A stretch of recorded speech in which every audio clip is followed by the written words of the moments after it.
കൗളമാർഗത്തിൽ അധിഷ്ഠിതമായ ദ്രാവിഡ ആചാരങ്ങളാണ് പൊതുവെ ഭരണിക്ക് കാണപ്പെടുന്നത്. ഇത് ഭഗവതിയുടെ ദ്രാവിഡബന്ധം വെളിവാക്കുന്നു. കുംഭമാസത്തിലെ ഭരണിനാളിൽ കൊടിയേറി മീനമാസത്തിലെ ഭരണിനാൾ വരെ നീണ്ടുനിൽക്കുന്ന ഒരു മാസത്തെ ആചാര അനുഷ്ഠാനങ്ങളാണ് ഈ പേരിനു കാരണം. മീനഭരണിനാളിൽ ആഘോഷങ്ങളൊന്നുമില്ല. അന്ന് ഭഗവതിക്ക് വരിയരിപ്പായസം നേദിക്കുന്നു. തലേന്നുള്ള പ്രസിദ്ധമായ അശ്വതികാവ് തീണ്ടലോടെ ആഘോഷങ്ങൾ അവസാനിക്കുന്നു. ഐതിഹ്യം: കാളി ദാരികയുദ്ധം തുടങ്ങുന്നു എന്ന സങ്കല്പത്തിലാണ് കോഴിക്കല്ലു മൂടൽ നടത്തപ്പെടുന്നത്. ഗുരുതിക്ക് പകരമാണ് ഈ ചടങ്ങ്. ആദിശക്തി ദാരുകനിൽ വിജയം വരിച്ച രേവതി നാളിലാണ് പ്രസിദ്ധമായ രേവതി വിളക്ക് നടത്തപ്പെടുന്നത്. പിറ്റേന്ന് അശ്വതിനാളിൽ ശാക്തേയ ആചാരപ്രകാരമുള്ള തൃച്ഛന്ദനച്ചാർത്തുപൂജയാണ്. ഇതൊരു രഹസ്യപൂജയാണ്. അതോടെ ഭഗവതി ഒരു സാധാരണക്കാരിയായി മാറുന്നു എന്നാണ് ഐതിഹ്യം.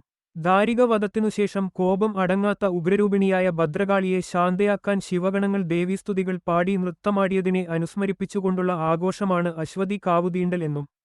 നിരപരാധിയായ ഭർത്താവിനെ വധിച്ച പാണ്ഡ്യനെ ശപിച്ച് മധുരാനഗരം ദഹിപ്പിച്ച കണ്ണകിയുടെ കോപമകറ്റാനാണെന്നും അതല്ല ശാക്തേയ സമ്പ്രദായത്തിലെ പഞ്ചമകാരപൂജയുടെ ഭാഗമായുള്ള മൈഥുനത്തിന് ലൈംഗികത പകരമാണ് ഇതെന്നും വിശ്വാസമുണ്ട്. ജീവന്റെ നിലനിൽപ്പിനും ആധാരമായ ലൈംഗികതയ്ക്ക് പ്രാചീന ഭാരതത്തിൽ ഒരു പാപം, അശ്ലീലം എന്നതിൽ ഉപരിയായി ചില ദൈവീക മാനങ്ങൾ കൊടുത്തിരുന്നതായി താന്ത്രിക ഗ്രന്ഥങ്ങളിൽ കാണാം. ചരിത്രം: കൊടുങ്ങല്ലൂർ ക്ഷേത്രത്തിന്റെ കാരണഭൂതയായ കണ്ണകി പാണ്ഡ്യനാട്ടിൽ നിന്നും ചേര രാജ്യത്തെത്തിയതാണെന്നാണല്ലോ വിശ്വാസം. ഇതിനു ഉപോത്ഫലകമായി നിരവധി തെളിവുകൾ കാണിക്കുന്നുണ്ട്. ചില ചരിത്രകാരന്മാരുടെ അഭിപ്രായത്തിൽ മംഗളമലയിലുള്ള ബുദ്ധവിഹാരത്തിലാണ് കണ്ണകി ആദ്യം അഭയം തേടിയത്.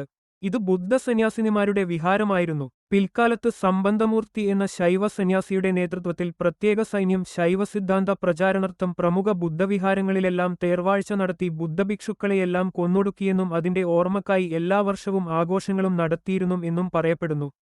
ബുദ്ധവിഹാരമായിരുന്ന കൊടുങ്ങല്ലൂരായിരുന്നു പ്രമുഖ ബുദ്ധഭിക്ഷുക്കളുടെ അഭയകേന്ദ്രവും. ഈ ഉത്സവത്തിനു വരുന്നവരിൽ അധികവും കേരളത്തിന്റെ വടക്കൻ ജില്ലകളിൽ കടത്തനാടൻ നിന്നുള്ളവരാണെന്നത് ഒരു പ്രത്യേകതയാണ്. ഇന്നും കൊടുങ്ങല്ലൂർ ഭരണി ഈ പ്രദേശങ്ങളിൽ നിന്നുള്ളവർക്ക് ഉത്സവമാണ്. കൊടുങ്ങല്ലൂരും ചേരന്റെ രണ്ടാം തലസ്ഥാനമായ തൊണ്ടി, തിണ്ടിസ് പട്ടണം സ്ഥിതി ചെയ്യുന്ന ഈ സ്ഥലങ്ങളും തമ്മിലുള്ള പുരാതന കാലത്തെ ബന്ധമായിരിക്കണം ഈ ആചാരങ്ങൾക്ക് പിന്നിൽ എന്ന് ചില ചരിത്രകാരന്മാർ കരുതുന്നു. പ്രത്യേകതകൾ: രേവതി വിളക്ക് തൊഴൽ, അശ്വതികാവ് തീണ്ടൽ, മന്ത്രതന്ത്രാദികൾ ഇല്ലാത്ത കൊടിയേറ്റം, കോഴികൾ മൂടല്, പാലക്കവേലൻ എന്ന മുക്കുവന്റെ ചടങ്ങുകൾ പ്രത്യേക അനുഷ്ഠാനങ്ങളാണ്. കൊടിയേറ്റ് ചടങ്ങ് കുംഭമാസത്തിലെ ഭരണിനാളിൽ നടക്കുന്നു. ഇതിനെ ഭരണിവേല കൊടിയേറുക എന്നാണ് പറയുന്നത്. കൊടുങ്ങല്ലൂർ കാവിൽ കൊടിമരമില്ല. വടക്കേനടയിലും കിഴക്കേനടയിലും തോരണം പോലെ കൊടിക്കൂറകൾ കെട്ടുകയും ക്ഷേത്രത്തിനു ചുറ്റുമുള്ള ആൽമരങ്ങളിൽ കെട്ടിത്തൂക്കുകയുമാണ് ചെയ്യാറുള്ളത്. ധാരാളം കൊടിതോരണങ്ങൾ ഇതിനായി ഉപയോഗിക്കുന്നു. കുംഭഭരണി ദിവസം രാവിലെ ഭഗവതിക്ക് പട്ടും താലിയും സമർപ്പിക്കുന്നതോടുകൂടിയാണ് ചടങ്ങുകൾ ആരംഭിക്കുന്നത്. അതിനുള്ള അവകാശം മലയൻ തട്ടാനാണ്.